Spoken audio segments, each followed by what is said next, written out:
Les amis, bonjour, j'espère que vous allez bien. Hugo, Bonjour. comment ça va? Ça va et toi? Bien, ça va, très bien. Ça va très bien même. Bon, aujourd'hui, voilà, pas besoin de vous la présenter, vous l'avez vu dans le titre et la miniature. Porsche 911 Speedster, première du nom. Nice. La Speedster chez Porsche, c'est une longue lignée. Comment finir en beauté un modèle? Complètement. En Fin gros. millésime. Donc, toute l'histoire de ce modèle, c'est 70 ans d'histoire, le Speedster, quasiment depuis les débuts de chez Porsche. En 52, c'est la première, en fait, Speedster par les puristes. C'est pas vraiment un Speedster parce qu'elle n'a pas le vrai nom. C'était l'America Roadster. Sur Ils une ont- base de 356. Exactement. Le but, c'était d'avoir une voiture quasiment de course pour la route, carrosserie alu, baquet bombardier, une capote facilement pliable, la plus légère possible. Ils en ont fait 16. Et c'est Max Hoffman, le méga importateur de voitures européennes aux États-Unis, celui qui a lancé les 300 SL, les Type E et tout, qui a fait que les voitures européennes étaient super bien vues à cette époque aux États-Unis, qui a dit bah, moi j'en veux. Donc il a fait une commande chez Porsche en Allemagne et il voulait pas dépasser les 3000 $. Donc ça a été un petit défi quand même. Donc au lieu de mettre une caisse alu, ils sont passés sur la 356 cabriolet classique qu'ils ont modifié, donc une caisse acier. Bah, il avait raison, le Max, succès garanti. En plus, ils ont réussi à rester dans le budget qui était préconisé par Max, 2995 $. Ah oui, je peux donner des cours d'économie, moi, hein, sans problème. Ils ont fait plusieurs petites mises à jour de la 356. Il n'y a pas eu vraiment de révolution de ce modèle-là. Elle est devenue très très populaire grâce à James Dean, qui en avait une, blanche d'ailleurs. Et après, il a acheté sa 550 et on connaît tous le destin tragique malheureusement du pauvre James Dean. Ils ont attendu longtemps quand même pour ressortir le projet Speedster des placards, parce qu'il faut attendre 1983. Pas eu de Speedster sur la 911 classique de 63. Ils sortent un prototype qui n'a jamais été dévoilé. Oh. Ça a beaucoup plu, sachant qu'ils ont été malins, ils ont vu qu'il y avait un réel engouement pour les modèles un peu exclusifs à l'époque. Et du coup, ils se sont dit, bah, on va produire ça. Ils ont attendu 88 pour la présenter. Elle a eu un franc succès dès la présentation. Et elle a été produite de janvier 89 à juillet 89, ma date de naissance. Et combien d'exemplaires, Hugo, rappelle-moi? 2173. Dont 171 versions Étroite. ailes étroites. C'est ça. Parce que cette version-là, on ne l'a pas dit, Celle-ci. en fait, c'est un mélange entre une 911 SC Cabriolet 3 litres 2 et une turbo. C'est ça. Donc on sait qu'il y a eu des 911 turbo look sans avoir le turbo, la fameuse faiseuse de veuve. Donc là, celle-là, elle a tous les avantages en pouvant rentrer en vie chez soi. Tout à fait. Elle a les trains de la turbo, Ouais. la turbo sans aileron. Exactement. Différent. Les trains larges, etc. Ouais. Mais avec le 3 litres 2 Atmo 231. Alors les différences notables avec un cabriolet classique, on garde le même empattement de la 911, même base, même châssis. Il y a ce magnifique pare-brise très bas. Ça va le faire ou pas? Oh oh. Bonjour. Aïcha, oh. Ah ben en tant que pack belge, je suis un peu con, ils habitent pas ici. Tu vois. Oui. Non, mais tu sais, il faut s'attendre à tout ici. C'est pas grave, il y a quelqu'un qui cherche sa route. Donc on parlait du pare-brise très bas. Ça, c'est vraiment une spécificité du Speedster. Le magnifique couvre-tonneau derrière. Suivi, bien sûr. Bosselé comme ça. La voiture, elle a une ligne incroyable. C'est ce qui fait qu'on remarque que c'est un speedster. Ouais, ouais. Qui achète ça en électrique? Oui. Parce que c'est un belge. Les Belges. Bande d'enculés. La 911, malheureusement, c'est plus le cas aujourd'hui, on en reparlera après. Elle a perdu un peu le côté radical allégé du Speedster de base 356, puisque les sièges, ils sont électriques, c'est quand même des sièges baquets, mais c'est les sièges classiques de la 911, on va dire. Il y a le couvre-tonneau qui rajoute du poids, la capote qui est un enfer à mettre en place. Il y a l'anecdote du fameux contrat qui a été signé par les propriétaires qui achetaient ça pour dire Que je c'était- suis conscient que c'est pas étanche. Tout à fait. C'est un délire. Voilà. Donc c'est vraiment des voitures quasiment artisanales en fait C'est à ce vrai. compte-là. Et 89 en fait ça signe, on en parlait tout à l'heure, ça signe l'arrêt en fait quasiment de la Type G Complètement. avec Une les génération, fameux ouais. pare-chocs à souffler. Voilà. Donc il clôt cette génération de 911 avec la Speedster. Suivi de la 964 qui elle aussi a eu sa version Ouais. en speedster. Ouais. 993 que tu disais tout à l'heure. 2 exemplaires. Seulement deux exemplaires. 2 exemplaires produits. Un speedster qui n'a pas été produit en 96 ni même de proto. Non. Et après cette tradition est reprise dès la 97 et à chaque fois même principe. On est resté sur la fin du millésime, dernier arrêt, Exactement. production d'un modèle limité pour faire plaisir Donc aux passionnés. sur la dernière là, c'est la 991. Ils n'en ont pas fait encore sur la 992. Je ne sais Encore. pas s'ils vont en faire. La 991, c'est des dingueries. Moteur de RS, baquet carbone, boîte méca, évidemment. Incroyable. Évidemment. Donc là, on parle en mécanique. Celle-ci, évidemment, boîte méca, 3 litres 2, 231 chevaux. C'est ça, Voilà, donc une caisse pour la balade. C'est la caisse idéale pour la French Riviera, clairement. malgré C'est qu'on sûr. soit en Auvergne. Oh merde. Oh, c'est con ça. Donc cette voiture, je tiens à remercier vite fait son propriétaire. Tout à fait. C'est pas Hugo le propriétaire. Il nous la prête gentiment aujourd'hui, donc merci à lui. Il n'a pas souhaité apparaître à l'écran. C'est bon? Parfait. Voilà. Donc ce qu'on va faire, on va en prendre soin du coup, il n'est pas là. Donc on va respecter son prêt, qui n'est pas négligeable là. Puis on va s'amuser un peu quand même. Puis on va aller voir ce que ça donne quand même sur la route. C'est parti.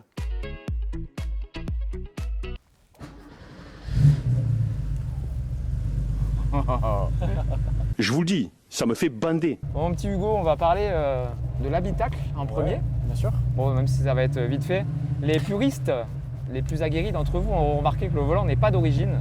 Normalement, il y a un volant horrible là avec 4 branches, là c'est ça, le truc tout plat avec marqué en gros Porsche.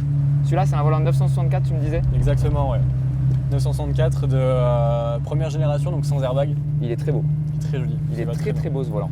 La seule modification qui est sur Toto, c'est un silencieux qu'on entendra un peu. On va l'entendre vite, ouais. Et ce volant, c'est tout. Donc les manos, comme d'hab, chez Porsche, on a la pression d'huile, la température d'huile. Il n'y a pas d'eau là-dedans? Non. Ouais, c'est marrant. Pression d'huile, c'est là et c'est quoi en fait? C'est le niveau d'huile. Ça, c'est le niveau d'huile, ouais, exact. Contour évidemment en face du conducteur, le compteur et puis l'horloge, comme d'hab. On a un beau cuir, un peu couleur cigare tabac là. C'est très très beau avec le noir. J'aime pas les voitures noires d'habitude, mais là, la config, elle est vraiment très très cool. Ce qu'on n'a pas dit aussi tout à l'heure, c'est qu'elle n'a que 56 000 km. 56 862 km. C'est vraiment pas beaucoup pour une Type G. Ouais, non. C'est des voitures qui roulaient normalement sur le marché. Bon, les Speedsters, ils ont peut-être moins roulé. Et encore. Mais les Type G, normalement sur le marché, on est dans les plutôt 230 250 000 km.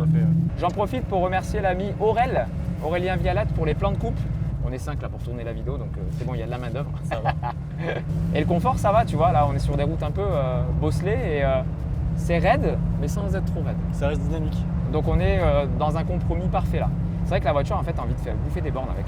Oui. Et ce qu'on disait tout à l'heure, c'est pas très sportif. On le sent, on n'a pas envie de temps de cravacher dedans. Ça se laisse rouler, c'est très coupleux. On prend déjà beaucoup de plaisir à faible vitesse. Ouais. Et ce qui est bizarre, j'ai jamais testé de 911 cabriolet, mais on sent pas les mouvements de caisse qu'on peut sentir dans un cab habituel où on sent que l'avant, l'arrière, il a du mal à suivre l'avant, tu vois, niveau rigidité. On sent qu'il y a un truc par rapport au coupé qui est un peu plus mobile, on va dire, mais c'est pas gênant du tout, quoi. Niveau poids, je sais pas si on en a parlé, je crois qu'elle fait 1290 kg. C'est ça. Celle-ci. Exactement. À vide. À vide. Ce que j'aime dans une Porsche, tu vois, comme ça, quelle que soit l'époque, c'est que tu es tout de suite bien derrière le volant. Complètement. Tu es bien calé, la position de conduite, elle est parfaite. Le lever de vitesse est super cool à manier. Et là, cette fois-ci, je suis étonné qu'on ait la première en haut. Bon, Porsche, c'est toujours un peu bizarre par contre au niveau des commandes. On a la clé à gauche, il y a 3 tirettes d'ouverture pour le capot arrière, pour le coffre, pour la trappe à essence. Pour le couvre-tonneau. Pour le couvre-tonneau aussi. Donc on a des manettes un peu partout sur le côté. Mais une fois qu'on sait, ça se fait tout seul. 3000 tours, ça répond direct, quoi. Donc on est sur une boîte 5 manuelle. Exact. G50. G50. Alors la G50, si je dis pas de conneries, c'est la boîte des 911 la plus légère. Toi, tu as de la chance que je respecte les autos qu'on me prête. Sur celle-ci, comme on disait tout à l'heure, on a les trains de la turbo. Ouais. Ça fait que l'avant est moins large que l'arrière. Oui. On a du coup cette impression que l'arrière fait plus sa vie que l'avant. Oui. C'est très décalé, c'est assez particulier. Je crois qu'on est en 275 derrière. Exact. C'est monstrueux. D'ailleurs, les jantes, elles sont magnifiques, je trouve aussi, avec les déports. Oh, ça pète à rade. Il y a de beaux étriers Porsche devant. Arrêtez avec vos étriers de Jackie, vos étriers rouges de merde. Là, voilà, de beaux étriers noirs avec le Porsche détaillé. Là, je trouve magnifique. Ça remplit bien la roue. C'est très beau, je trouve. Sobre et élégant. Sobre et élégant, voilà.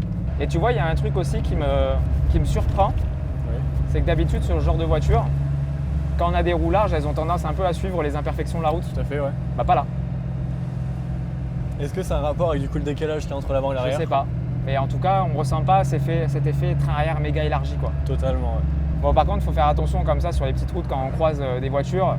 C'est pas parce que l'avant passe que l'arrière passe. Complètement. 5e, 3e, voilà. Tu vois, on parlait de French Riviera tout à l'heure. Là, on voit tout de suite qu'on est en Auvergne. Une vache qui traverse la route Je vois pas de quoi tu parles. avec un tracteur qui est plein de foin. Voilà, Oh là là. normal. Mais tu vois, j'apprécie aussi cette auto dans ce cadre-là, vraiment. C'est une auto qui se partage beaucoup, qui est finalement très agréable et finalement assez polyvalente. Elle est super agréable. Pour ce long, c'est la 911 qui a le moins de sens de la gamme. Oui, parce On a- que ça sert à rien, clairement. Mais complètement, il n'y a pas de place. C'est pas la plus performante T'as qu'un coffre. sur le pratique. Oui, qui est correct, mais qui est pas non plus exceptionnel. Non. Sur le principe, c'est pas malin. Mais finalement, elle a beaucoup de charme et on y trouve un intérêt, il y a un charme qui est certain. Le mec qui achetait ça à l'époque, il y avait deux options, c'est soit il spéculait parce qu'il y en avait peu, Ouais. ou alors c'était vraiment le vrai passionné qui voulait une voiture qui sort du lot et vraiment démonstrative. Je pense que c'est le mot qui résume cette speedster. C'était un peu la 911 à avoir et ça se comprend totalement finalement. Ouais. Puis le look, elle est magnifique quoi. Sublime. Tout à l'heure, je me suis régalé à faire les plans de coupe là dans le petit village. Là, on s'est régalé avec les vieilles pierres et tout. Elle est incroyable la voiture. On serait cru dans Gran Turismo quand ils présentent les caisses, là, tu vois. Là. C'est trop beau.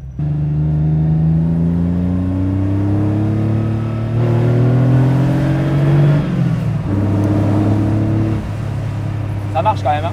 Ça va. Mais tu vois, c'est parfaitement ce que tu disais. T'as plutôt envie de la rouler sur le couple. Totalement. Là, c'est amusant, ça fait un très joli Ouais. bruit, mais elle est si douce et si confortable dans les tours que finalement Oui, c'est vrai. on est tout le temps dans. Et le son est très agréable de 3 à 4500. Ouais, complètement. Alors ce qui est rigolo dans les 911, c'est que le compteur, tu le regardes jamais parce que tu le vois pas en fait. Complètement. Tu es vraiment tellement figé sur le compte tour, tu vois que ça. Et il y a toute une partie du volant. Bon, je suppose que ce volant est plus petit que le volant d'origine. Un petit peu, ouais. Donc toute la partie droite du compteur, elle est occultée. Complètement.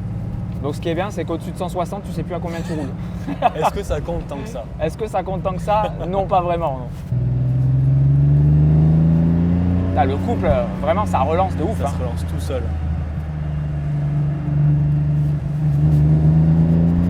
Oh, le bruit, il est génial. Dans un tunnel, ça doit être incroyable. Hurlant.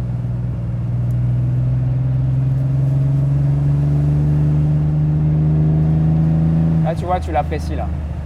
Petite route un peu vallonnée, sinueuse, rouler sur le couple. Là, en troisième, ça relance. C'est génial. Ouais, le levier de vitesse, il est très joueur, j'aime beaucoup. Ouais. En plus, plus simple, tu meurs. Hein. Sur les 911, en fait, la tringlerie, c'est une barre en fer qui est reliée au cul de la boîte avec un cylindre bloc. Voilà, c'est pour ça que c'est hyper mécanique parce que c'est pas super précis, mais en tout cas, c'est hyper mécanique. Dans une voiture des années 80, ça fait plaisir. Complètement.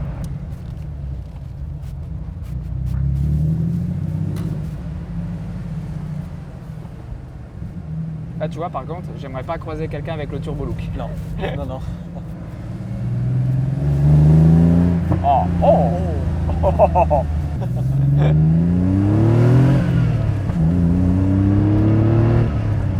Ah ouais.